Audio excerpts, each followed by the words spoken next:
লক্ষ্মীপুর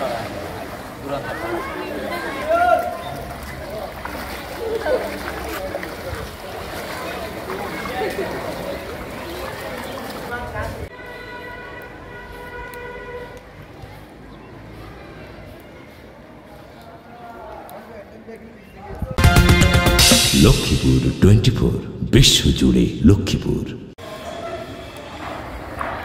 আজ 25শে আগস্ট, গত রাত অর্থাৎ 24শে আগস্ট রাত প্রায় 10টার পর থেকে জেলাব্যাপী এবং দেশের উপকূলীয় অঞ্চলে প্রচুর বৃষ্টিপাত হয়। সাথে পূর্ব দিক থেকে জোয়ার পানিতে ইতিমধ্যে প্রায় গত রাত থেকে প্রায় কোনো স্থানে 2 থেকে 3 ফুট পানি বৃদ্ধি পেয়েছে।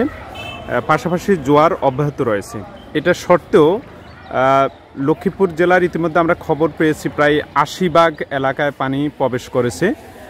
তবে তা সত্ত্বেও জেলার আজকে রোববার প্রথম খোলার দিন বিভিন্ন স্কুল কলেজ শিক্ষা প্রতিষ্ঠান খোলা রয়েছে, অর্থাৎ প্রশাসনের পক্ষ থেকে কোনো ধরনের নির্দেশনা না থাকার কারণে কিছু স্টুডেন্ট স্কুলে চলে এসেছে। অন্যদিকে স্কুলে যে সকল ক্লাস বিগত কয়েকদিন চালু ছিল সেগুলোতে উপস্থিতি একেবারে নগণ্য ছিল, 10% বা 20% উপস্থিতি ছিল। তো এই অবস্থা 80% ছাত্রছাত্রীদেরকে বাড়িতে রেখে বাকি 10-20 ভাগ ছাত্রছাত্রীদেরকে নিয়ে শিক্ষা প্রতিষ্ঠান চালু রাখা কতটুকু যুক্তিযুক্ত সেটা প্রশাসন ভেবে দেখবে। ইতিমধ্যে আমরা রয়েছি এই মুহূর্তে লক্ষ্মীপুরের কমলনগর উপজেলার তোরাবগঞ্জ। এটি অনেকটা ফরওয়ার্ড এলাকা, কিন্তু তা সত্ত্বেও তোরাবগঞ্জ উচ্চ বিদ্যালয় এটিও প্রায় পানিতে অনেকটা প্রথম ডুবে গেছে। আমরা যে এখানে যে 2জন ব্যক্তিকে দেখছি ওনারা মূলত এটাকে আশ্রয় কেন্দ্রে উঠছে। আমরা এখন আশ্রয় কেন্দ্রে যাব, আর অন্যদিকে আমরা 2জন ছাত্রের সাথে এখন একটু কথা বলবো। আমি কথা বলবো এখানে তোরাবগঞ্জ উচ্চ বিদ্যালয়ের 9ম শ্রেণীর ছাত্র তামিম। আচ্ছা তামিম, তুমি কি স্কুলে তো আসছে আজকে? আচ্ছা হ্যাঁ, একটু বলেছেন। আমরা কয়েকজন এই স্কুলে আসছি। আমার অনেক সহপাঠী স্কুলে আসতে পারে না, অনেকজনের ঘরে পানি উঠে গেছে। আমরা চাই না যে আমাদের সহপাঠীকে ছাড়া আমরা স্কুল অব্যাহত রাখতে, তাই আমরা সরকারের কাছ থেকে 2-3 দিন স্কুল বন্ধ থাকলে ভালো হবে না? জি। আচ্ছা, এখন তো 10টা বাজে, এখন তো স্কুলে তেমন স্টুডেন্ট এখনো আসে না। অন্যান্য সময় তো স্টুডেন্ট চলে আসে। অন্যান্য সময় অনেক স্টুডেন্ট আসে। এমনি চতুর্পাশে কি এলাকার চতুর্পাশে পানি আছে? জি স্যার, আমাদের বাসা তো পানি উঠেছে, তারপরে আশেপাশে আমার বন্ধুরা আজি তাদের বাসার মেঝে পর্যন্ত পানি উঠেছে। এখন এই অবস্থাতে তোমরা রাতে পড়তেও পারতেছো না? জি স্যার, পড়তে পারতেছি না। আচ্ছা, তোমার গ্রাম কোনটা? তোমার গ্রামের নাম? পণ্ডিতনগর, মুন্সিগঞ্জের উত্তরে পণ্ডিতনগর। ওইদিকে কি অবস্থা? ওইদিকে পানিও অনেক এসে তো বেশি না?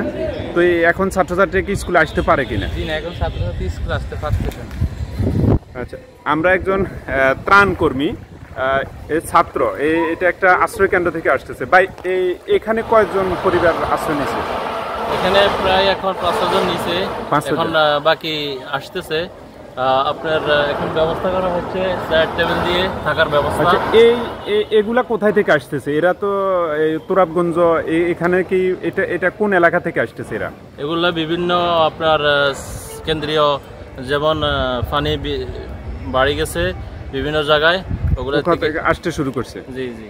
তো এর মধ্যে তো স্কুল খোলা, আপনি এটারে কি মনে করেন?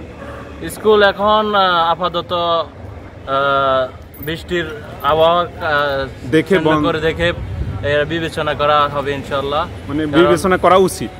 জি। আমরা এই আশ্রয় কেন্দ্রটি এখন দেখব। আমরা এখানে দেখছি কিছু স্বেচ্ছাসেবক ছাত্ররা আশ্রয় কেন্দ্রটা তৈরি করছে, অর্থাৎ পানির চাপের কারণে যে আশ্রয়কেন্দ্র রয়েছে আশ্রয়কেন্দ্র আসতে শুরু করেছে। আপনি এতদিন তো আসেন না, এখন কেন আসছেন? মানে কি সমস্যা? এখন আসছি যে গতকালকে পানি আপনার 3 ফুট বাড়ছে।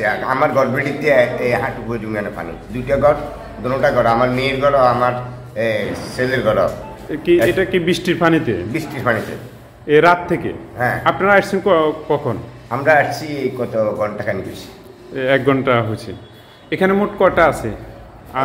এখানে আমরা 3 ফ্যামিলি থাকবো, মানে 3 ফ্যামিলি বলতে আমার ছেলের বউ, আমি এবং আমার পরিবার। আপনাদের বাড়ি কোন গ্রামে? আমাদের 1 নম্বর ওয়ার্ডে 9 নং তুরাগঞ্জ ইউনিয়নের 1 নম্বর ওয়ার্ড। 1 নম্বর ওয়ার্ডে এখন 1 নম্বর ওয়ার্ডের সবটাই পানির নিচে না? সবটাই পানির নিচে।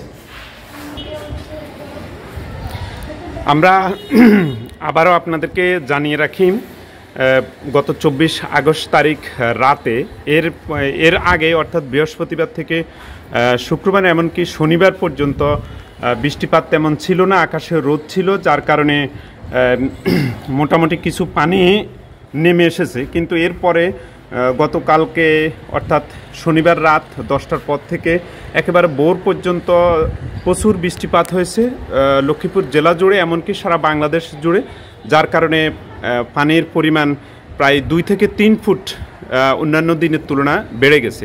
এখন এই অবস্থায় জেলাব্যাপী বন্যা পরিস্থিতি আরও অবনতি হয়েছে। তার মধ্যে আজ রোববার বিভিন্ন শিক্ষা প্রতিষ্ঠানে কোনো নির্দেশনা না থাকার কারণে ইতিমধ্যে প্রাথমিক বিদ্যালয়, মাধ্যমিক বিদ্যালয় এবং কলেজগুলো, জেলার কলেজগুলো কোথাও কোনো নির্দেশনা না থাকার কারণে চালু হয়েছে অর্থাৎ খোলা রয়েছে, কিন্তু ছাত্রছাত্রীর উপস্থিতি একেবারে নগণ্য। অন্যদিকে প্রাইমারি স্কুলে উপস্থিতি খুবই কম।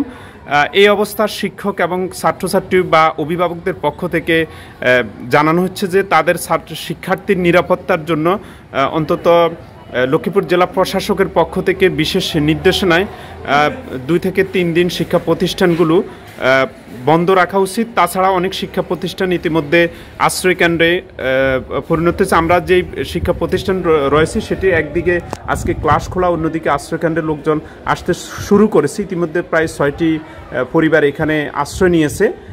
এই অবস্থায় আসলে আমাদের ভবিষ্যৎ কী সেটা নিয়ে শঙ্কা রয়েছে।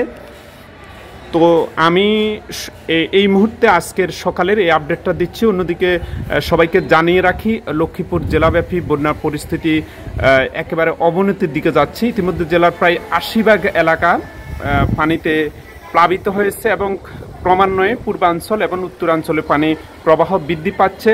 অন্যদিকে পানির মেঘনাতে পানি চলে যাওয়ার যে প্রধান একটা পথ সেটি হচ্ছে মজুসুদ্দিহাট এবং হাজিমারা স্লুইস গেট। এই সকালে আমরা কথা বলেছি, এই 2টি স্লুইস গেটে পানির চাপ অতিরিক্ত অন্যান্য দিনের তুলনায় খুব বেশি বেড়ে গেছে, যার কারণে আগামী কয়েকটা ঘন্টা লক্ষ্মীপুর জেলার জন্য খুবই গুরুত্বপূর্ণ।